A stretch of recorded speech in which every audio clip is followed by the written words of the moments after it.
The UN Aegis was not supposed to crash. It was a top-tier human vessel, designed for deep space exploration and diplomatic outreach. It had state-of-the-art shielding, cutting-edge propulsion, and a crew handpicked for adaptability. And yet, as the battered ship lay half buried in the alien soil of Vexus 4, sparking wires and shattered bulkheads told a different story. Captain Riaz Sato stood at the command console, her dark eyes scanning damage reports that grew more catastrophic with every passing second. She took a breath, exhaled slowly, and muttered, "Well, this is a disaster." Dr. Elias Carter, crouched beside a console, let out a dry chuckle. "Only if you're a pessimist." He slapped the side of a flickering screen, bringing up a fractured star chart. "I'd say we have a solid 50-50 shot at making it out of this alive." "Your optimism is inspiring," Riaz said.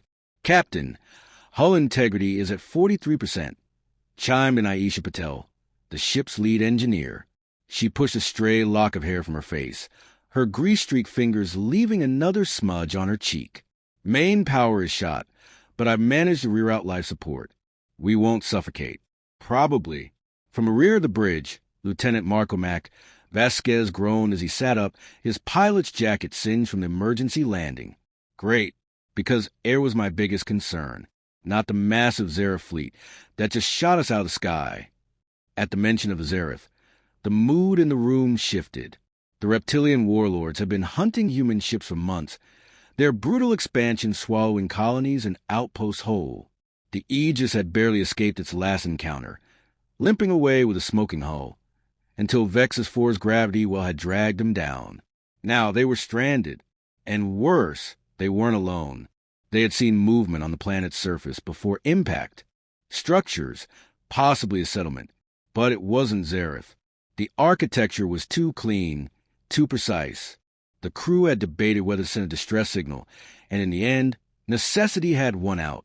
The response came swiftly. An hour after crashing, they were surrounded. A dozen figures emerged from the trees beyond the wreckage, their forms tall and sinewy, their skin a smooth metallic gray that reflected the planet's dim sunlight. Their eyes, black pools set deep into elongated skulls, betrayed no emotion as they advanced. A single figure stepped forward, clad in flowing robes adorned with shifting geometric symbols. He exuded an air of authority. "I am Dr. Vartel of the Zalari Collective," he announced, his voice a harmonic blend of tones that sent a strange vibration through the air. "You are injured. Your vessel is beyond repair. State your designation and intent." Captain Sato stepped forward, hands raised in a non-threatening gesture. "Riaz Sato, captain of the United Earth Navy vessel Aegis. We require medical assistance and temporary asylum." Dr. Vartel tilted his head slightly, studying them with analytical precision. "Humans, a fledgling species in this quadrant." Mac muttered, "Fledgling? That's rude." Riaz shot him a look before returning her attention to the Zalari leader. "Yes, and we'd like to continue fledgling a little longer, if it's all the same to you." Dr. Vartel's expression, if his species even had expressions, remained unreadable. After a moment, he gave a slight inclination of his head. "Your kind is an anomaly, but we do not refuse aid when it is needed. Follow." The Zalari outpost was unlike anything the humans had seen before. Towering crystalline structures pulsed with soft blue light, their surfaces shifting as though alive. The entire city, if it could be called that, operated with an eerie precision, machinery humming in perfect synchronization. Inside a sterile medical facility, Mac found himself lying on an examination table, a circular array of instruments hovering over him. "So," he said, staring at the ceiling, "any chance this is some kind of luxury spa?" Dr. Vartel, standing beside the table, regarded him with clinical detachment. "This is a diagnostic suite. Your injuries will be assessed and, if possible, mitigated." "Sounds fancy." Mac grinned. "Just don't replace any of my organs without asking first." Vartel blinked slowly. "Your biology is inefficient, yet peculiarly resilient. Your survival rates in high-impact crashes are statistically improbable." Aisha, standing nearby, snorted. "Welcome to humanity." The moment of levity was cut short by an urgent chime. The Zalari physician turned to a floating display of data. His elongated fingers flicked through readings at an increasing pace. Curious.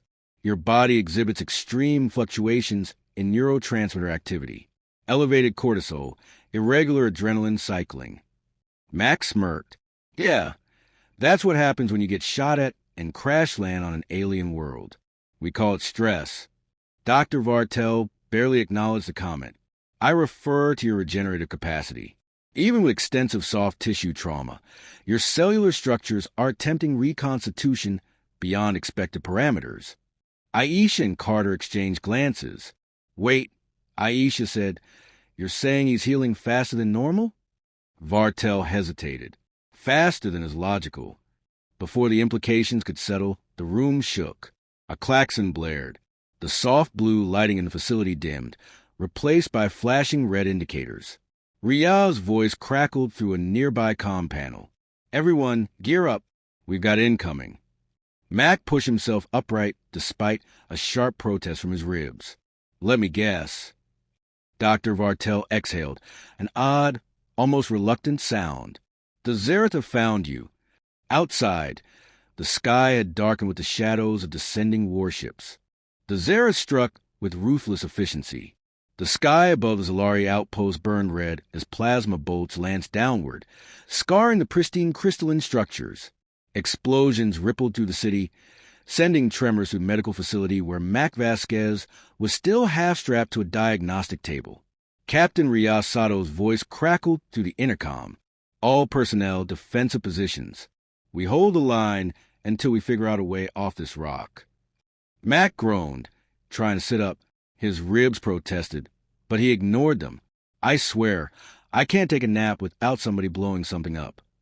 Dr. Vartel, still monitoring the floating medical display, barely spared him a glance. Your condition is critical. You are in no state to engage in combat. Mac gave him a lopsided grin. Doc, I've fought in worse conditions. He winced as he swung his legs over the table. Okay, maybe not worse, but definitely equally bad. The Zalari physician narrowed his eyes. This defies reason. Your injuries should have rendered you comatose. He studied the vitals again, his expression unreadable. Your biological processes are exhibiting chaotic compensatory mechanisms. Overactive clotting, erratic neurotransmitter activity, uncontrolled cellular repair. It is inefficient. Yeah, Mac said, gritting his teeth as he stood. But it works. Desperation breeds innovation. In the central control chamber of the Zalari Medical Facility, Dr. Elias Carter and Aisha Patel worked frantically, jury-rigging human and Zalari technology into something that could stabilize Mac's condition. I swear, Aisha muttered, welding a makeshift conduit into place. If we make it out of this, I'm taking a vacation. Somewhere quiet, with actual gravity that doesn't try to kill me. Noted, Carter said, his fingers flying over a terminal. But for now, let's focus on not dying. The Zalari medical drones had refused to intervene. Their systems operated on strict algorithms. If a patient condition was deemed irrecoverable, treatment ceased. Humanity's approach was, by contrast, decidedly irrational. Aisha shoved a bundle of cables into Carter's hands. How sure are you about this? Carter grinned. Somewhere between groundbreaking medical breakthrough and horrible explosion. Aisha exhaled. Perfect. They powered the system. Zalari nanotech, programmed for predictable biological structures, surged through Mac's bloodstream, attempting to adapt to the sheer stubborn chaos that was a human body. The Zalari believed his condition was fatal. Humanity, on the other hand, refused to accept that reality, and against all logic, Mac's vitals began to stabilize. Vartel's crisis of understanding. Dr. Vartel watched the human's condition shift with an intensity that bordered on reverence. By all reason, this should not have been possible. The damage to Mac's internal organs had been severe. The stress should have overwhelmed his cardiovascular system. And yet, you are healing.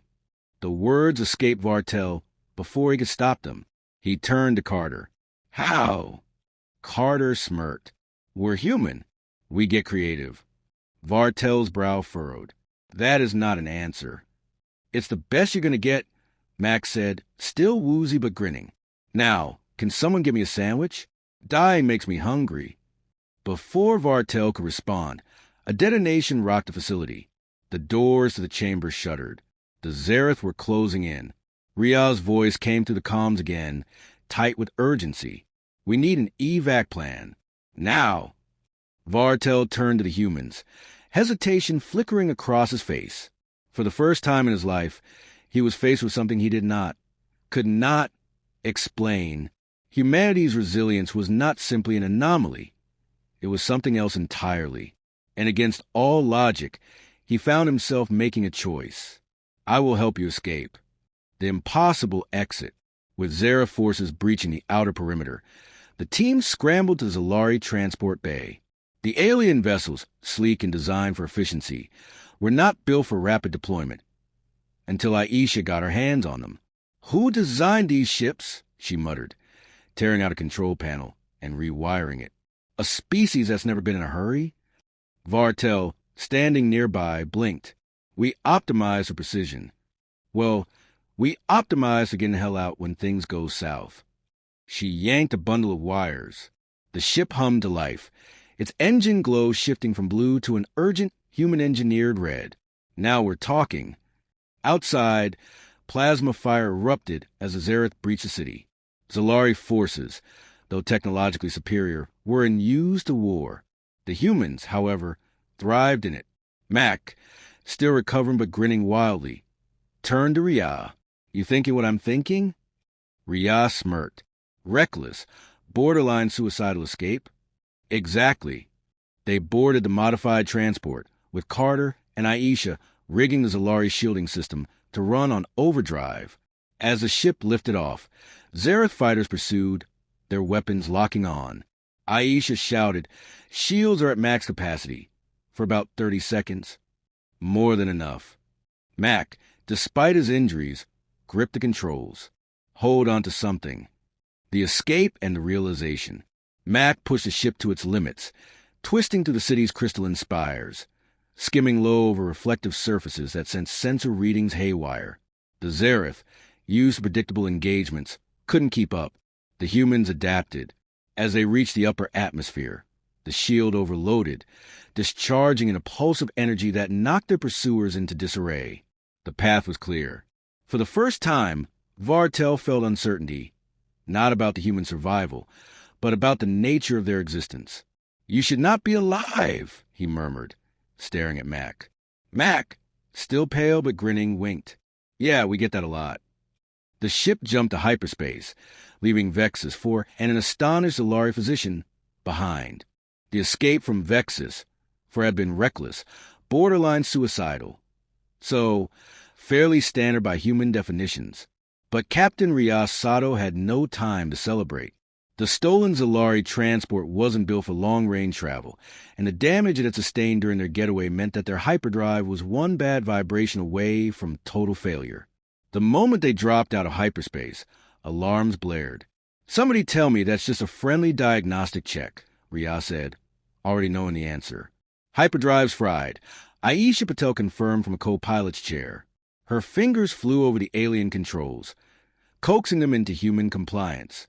And by fried, I mean extra crispy. We're going to need a full system overhaul. "That's a problem," Dr. Elias Carter muttered, pulling up a star chart. "Because we're in the middle of nowhere. No colonies. No refueling stations. Just a nice, empty void to die in."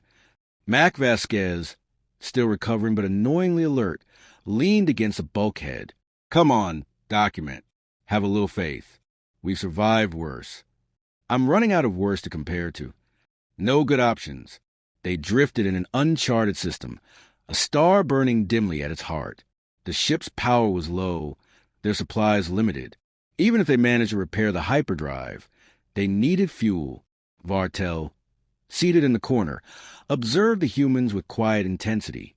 "You act as though survival is inevitable," he said at last. "Yet your current situation suggests otherwise." Max smirked. "We like to keep things interesting. It is not logical." "Yeah, we get that a lot." Vartel exhaled slowly. "I do not understand your species. That makes two of us, Carter muttered. Aisha suddenly straightened. Wait, I've got something. She tapped the display, zooming in on an anomaly near a gas giant. There's a structure, small and metallic. Could be a mining station or an old research outpost. Riyah leaned in. If it has fuel, it's our best shot. Or it could be a Zareth outpost. Carter pointed out. Mac grinned. Then I get to shoot something. Win-win. Riyah sighed. Set a course. The ghost station. The station was old, its metal husk floating in the planet's shadow. No active signals. No obvious signs of life. Creepy abandoned space station, Mac said as they docked. This isn't ominous at all. You don't have to come, Riyah said dryly. Mac scoffed. And miss out on some good old-fashioned space horror? No chance. They cycled the airlock and stepped inside. The station's lights flickered weakly, their footsteps echoing through the empty corridors. The air was stale but breathable. Carter swept a scanner over the walls. Still getting power. Some automated systems might be online. Let's hope one of them is a fuel pump, Aisha muttered. They found the control room, a dusty, low-tech relic compared to Zalari engineering. Aisha got to work bypassing security while Carter scanned the database. Good news, he said. There's fuel in the storage tanks. And the bad news? Riyah asked. Carter hesitated. The station was abandoned because of a Zareth attack. The words barely left his mouth before the station's proximity alarm blared. A fight they can't win. Tell me that's a glitch, Max said, already reaching for his sidearm. It's not a glitch, Aisha confirmed grimly. Zareth warship just dropped out of FDL. They were waiting. Riyah's jaw tightened. They tracked us. Carter swore. We can't fight a warship in a barely functional shuttle. We don't need to fight it, Aisha said. We need to outrun it. Matt grinned. Now you're speaking my language. They sprinted back to the ship, alarms blaring across the station. The Zareth were boarding. The human response. As the ship powered up, the Zareth attack began. Plasma fire ripped through the docking bay, sending shrapnel flying. Vartel watched the humans move, not with precision, but with instinct, adaptability, and sheer reckless determination. Mac, still injured, held the line with his pistol, providing cover fire as Carter secured the fuel line.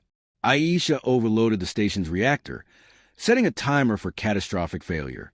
And Riyah, calm as ever, took the pilot's seat. Engines hot, she called. Everyone aboard? Go, go, go. Max shouted, diving into ship as plasma fire narrowly missed his head. Riyah didn't wait for the ram to close. She hit the thrusters at full burn. The ship rocketed out of the docking bay, seconds before the station detonated in a blinding fireball. The aftermath. The explosion bought them time, but the Zareth warship was still in pursuit. We're dead if they catch us, Carter warned. Riyah's eyes flicked to Aisha. Tell me you have something. Aisha's fingers danced over the console. I reprogrammed one of the fuel canisters with a destabilized charge. Mac grinned. A fuel bomb. Better, a fuel-based FTL disruptor.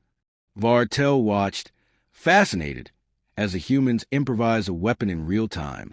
This should not work. Riyah smirked. That's what makes it fun. She ejected the fuel canister. Seconds later, it detonated in an FTL-disrupting shockwave, crippling the Zareth warship's engines. The humans jumped to hyperspace, leaving their pursuers stranded. For the first time, Vartel understood. The humans did not just survive.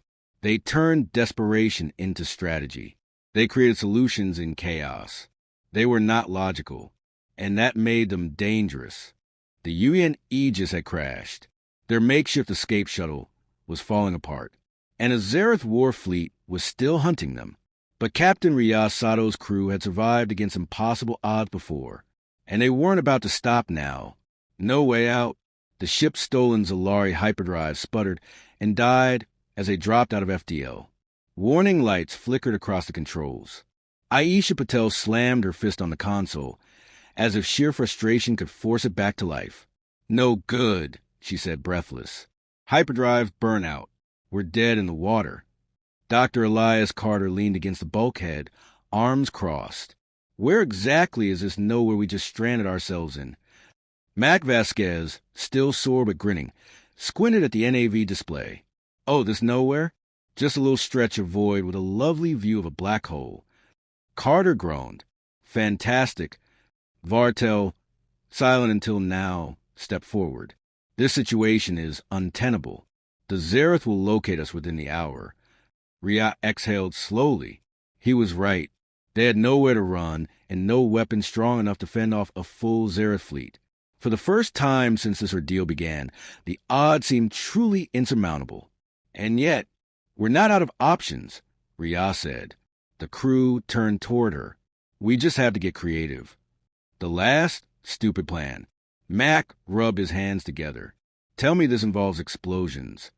It involves something worse, Riat said. A gambit. She pointed to the black hole on the NAV map. We get one shot.